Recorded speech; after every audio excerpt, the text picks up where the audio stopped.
So welcome to another one of our auction review videos. This time we're going to focus on the Charterhouse March 2022 sale, which was held at the beautiful Haynes Motor Museum. So for this we're going to select a handful of the lots. There were 102 bikes or lots for sale in this auction in total. So we're going to go through some of the most interesting lots to see what you think. I'm going to start with a barn find, a really interesting machine, a 1923-24 Royal Enfield 200. So this was lot number 2. It's a 225cc single cylinder 2-speed 2-stroke machine. Now, looks fairly complete. There's a lot of work to do on it, so you've got to be pretty brave, but it's nearly all there. And the reason I like this is some of these bikes from this period had a sort of quite an awkward look to them in terms of their styling and their aesthetics.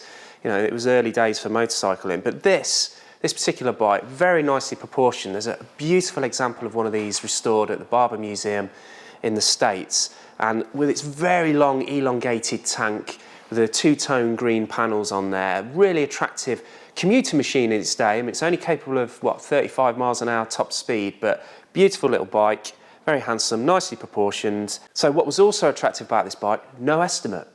So well worth a punt, and in the end it sold for £915, including premium and VAT. So a very interesting machine. Next bike then, lot number 15 was this very attractive 1978 Rickman Honda CR750.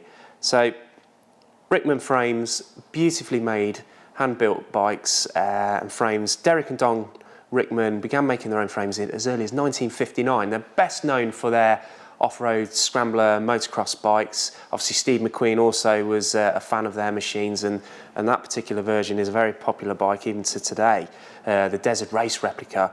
But you don't see so many of the road-going versions, and this particular one features the 4-cylinder Honda engine. It's a 1978 model. These were offered back in the day in kit form, so you bought the frame, you bought all the panels and everything to go with it and built it up yourself. This particular one, recently repainted, finished in this glorious red paint scheme. You normally see them in bright orange, almost like a Laverda orange, so it's nice to see one in red. It's running well, it presents nicely. Estimate on this bike, £8,000 to £10,000. It achieved £10,296 all in.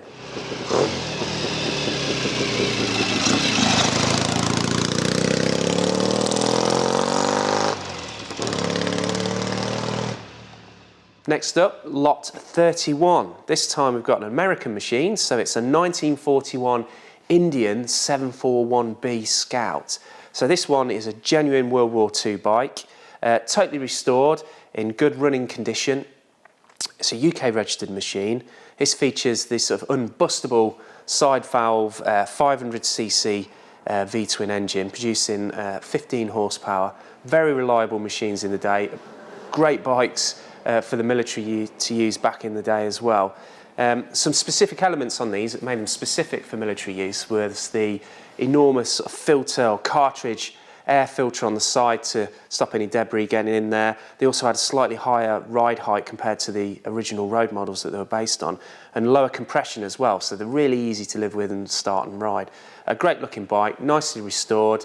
Estimate on this one, £23,000 to £25,000. It achieved top end of the estimate, £25,168. So next bike, we have a race machine, a glorious looking 1962 AJS 7R, the Boy Racer as it was known. Final year of production was the 62-63 model year. 350cc single cylinder engine, overhead cam, producing around 40 brake horsepower. These were really popular bikes that you could buy from the factory, use as a clubman's racer.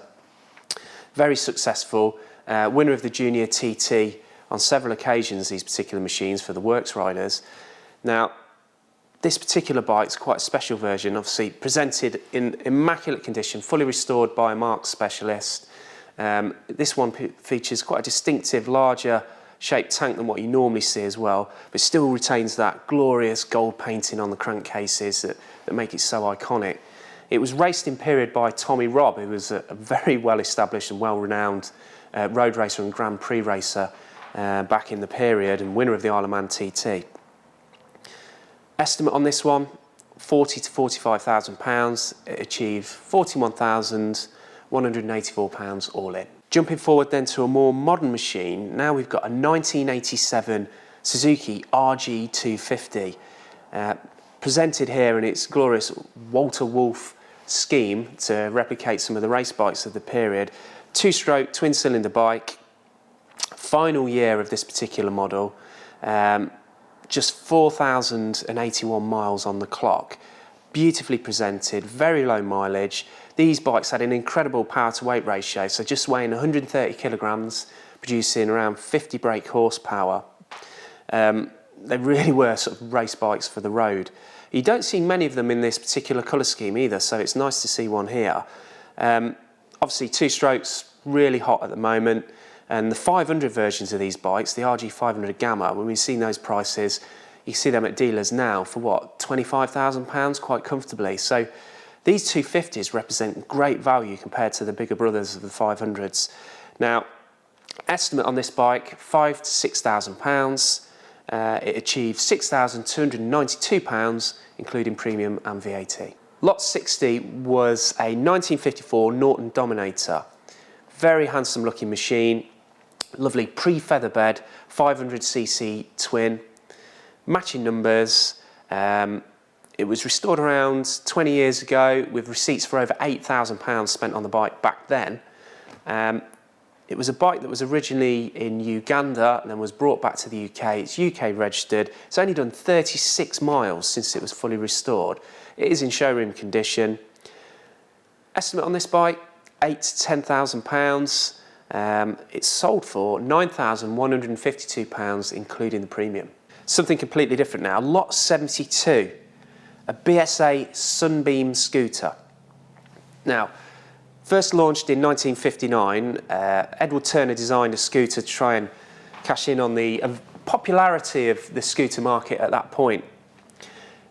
Two models were launched, Triumph Tigris and the BSA Sunbeam, which were both the same bike with different badges and different colours basically, available in 175cc or 250cc two-stroke engines. This particular one is a 175cc model, fantastically restored.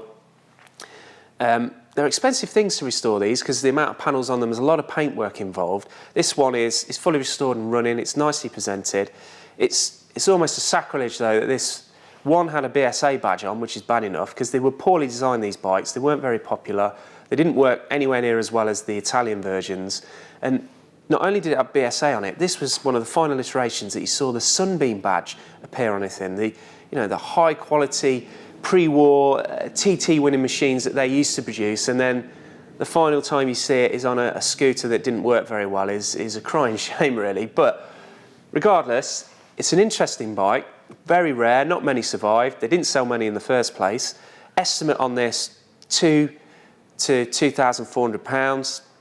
It achieved £2,288, including premium. So for probably the worst Sunbeam motorcycle ever made, or scooter, to one of the greatest, Lot 64, Sunbeam 1929 TT90 model. A proper pre-war thoroughbred bike. Again, fully restored, running machine, beautifully presented, overhead valve, single cylinder engine. 1929 bike means it's eligible for the Banbury Run. These were basically, or the TT90 model was a road-going version of their sort of race bike, so it was the hot model to have.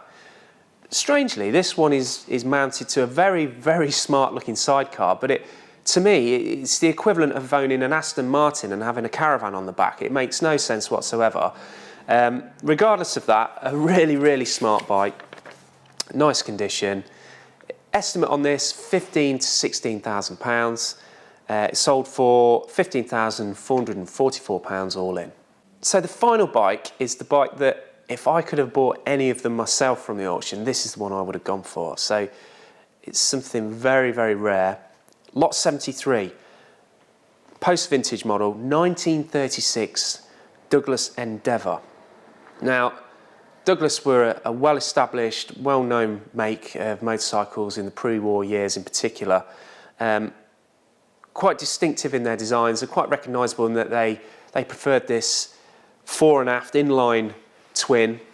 side valve engines in various sizes, but in 1936 they launched this model, the Endeavour, which was a new design which featured a transversely mounted flat twin side valve engine, 500cc, shaft drive, which was quite up to date and up to minute design in that particular period. However, it did still feature hand change because there's rumour was that they ran out of money on the development, so had to retain that rather than having a foot change, which was far more common at that point.